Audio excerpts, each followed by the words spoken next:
Hey everyone, Hannah here, and today I want to talk about how to deal with a financial setback. Now, you have probably noticed that I did not post a financial update for this month, and that is because after we came back from vacation, we realized that we were in a little bit of a tough spot in terms of our finances. We decided to change path and to figure out how to supercharge our finances in order to make ourselves feel better and have a better outlook on the future. And while doing that, we paid off a bunch of the debt. In fact, all of the debt that we had while we were on vacation. But unfortunately, that left us with not very much money left in our account at all.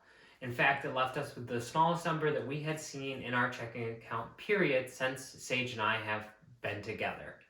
So obviously, this was a very sad realization for us, but it was definitely a wake-up call in a good way. So obviously there's a lot of emotions that can come around when you have a severe financial setback like this. And I wanted to go over the steps that I am using to help myself get through this tough financial time for us as a way to kind of spread that message to everybody else. And hopefully you can follow these steps on your own, and it may help you get through a hard financial time in your own life. This has definitely been a trying time for both myself and Sage. But I think that moving forward, as long as we follow these steps, we will end up in a good place both financially and in our mental well-being. So without further ado, let's get right into the steps. So step one is to accept that everyone makes mistakes. This may be a very difficult one for people to come to terms with, especially depending on the severity of your financial setback. This is the same whether you ran a company that is now going bankrupt, or whether your budget is extremely low with money and you don't have enough money to cover all of the bills that you have coming up immediately.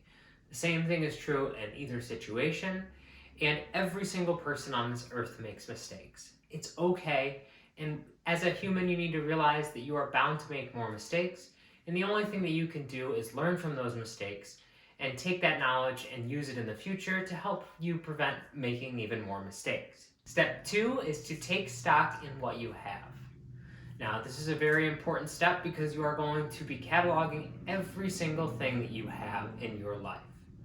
Now, this is an important place to write down all of your financial assets, that being every single dollar in every single account that you happen to have money in, and also every single thing that you have that is of material monetary value, but also use this as a place to write down all of the things you have that have no monetary value at all. Do you have a partner that is being extremely supportive even through this really trying time and is understanding even though there may be mistakes made by both parties? Do you have a place to sleep every single night, whether that even be just till the end of the month that you have it paid for? Do you currently have food in your fridge that you can eat so that way you will not go hungry? Taking stock of even just these very simple things can help you appreciate what you have. A lot of times during trying times, especially in times of financial setback, we may focus on the things that we do not have and the things that we think we should have or we do need. But what matters most is what you actually do have today, because I believe every single person has something to appreciate. Even if you are at a very difficult time, the most difficult time in your life, and you don't have anything material to write down on this list, you will still be able to find something to be able to write on this list that will bring you joy and will allow you to have the perseverance to push through this trying time. Whether that may be something as simple as just the sun outside if you don't have anything material to write down, what matters is that it's something that brings you joy and will continue to bring you joy regardless of what happens in the future, and you will use that as strength moving forward. Step three is to assess what money you have coming in. Now, this is the step where you take and list out exactly how much money you are going to be having coming in over the coming weeks. If you are in a couple and you are combining your finances, then you're going to have multiple sources of income on here. But even if you are an individual, you are still maybe going to be having multiple sources of income. And then once you have all of the places that you have income coming through, you want to ask yourself, what can you be doing to make these income sources even greater over the coming couple months? So are you able to volunteer at your job for overtime? Are you able to pick up a part-time job or possibly look into gig work if you have a method of transportation that you are able to use to make money off of. I myself have been using Instacart as a way to be able to bridge the gap during this trying time, and even though it is inconsistent and the pay may not be exactly the best, it is, however, a certain amount of money, and every little bit will help. What is most important right now is figuring out how to stretch every single dollar, but also getting more dollars into your budget.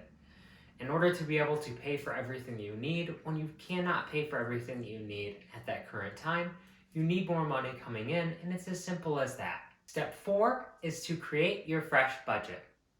Now, there are many different ways to go about this. You can do this the old-fashioned way on pen and paper, but I myself recommend a program that I have been singing the praises of ever since I found it a couple years ago, and that is YNAB, which stands for You Need a Budget. No matter how you are going to be doing this setup, the setup is going to be the same regardless. You are going to take every single dollar that you currently have and allocate how you are going to spend it. Now, what's important to note here is that there should be no judgment about whether or not you have enough money to be able to cover all of the things that you currently need. It's okay if you don't have enough money to cover all of your monthly bills for that month. What matters is that you have X amount of money currently in your account and that you have all of these things that you need to do.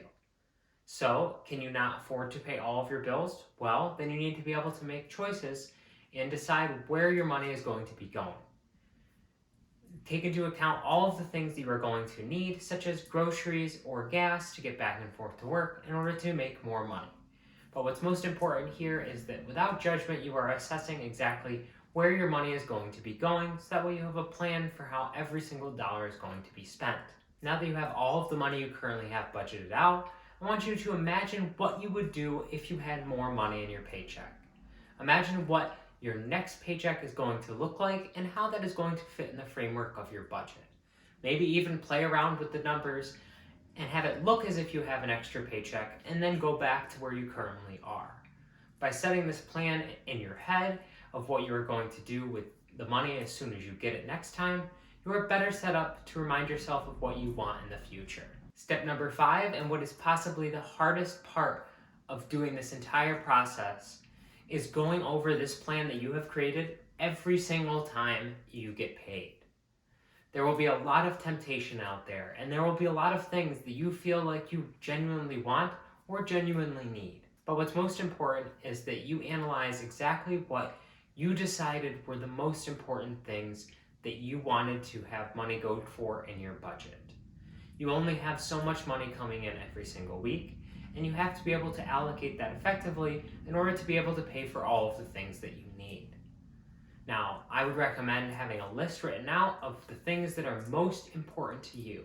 Perhaps a top 3 of above all else, I want these things. For instance, you may have on here financial security, so that way you know every single time you get paid, you look at your list of what's most important, and you see those words, financial security, and you ask yourself, is what I'm doing right now with the money that I'm getting paid currently doing what it can to build me towards this level of financial security that I desperately want?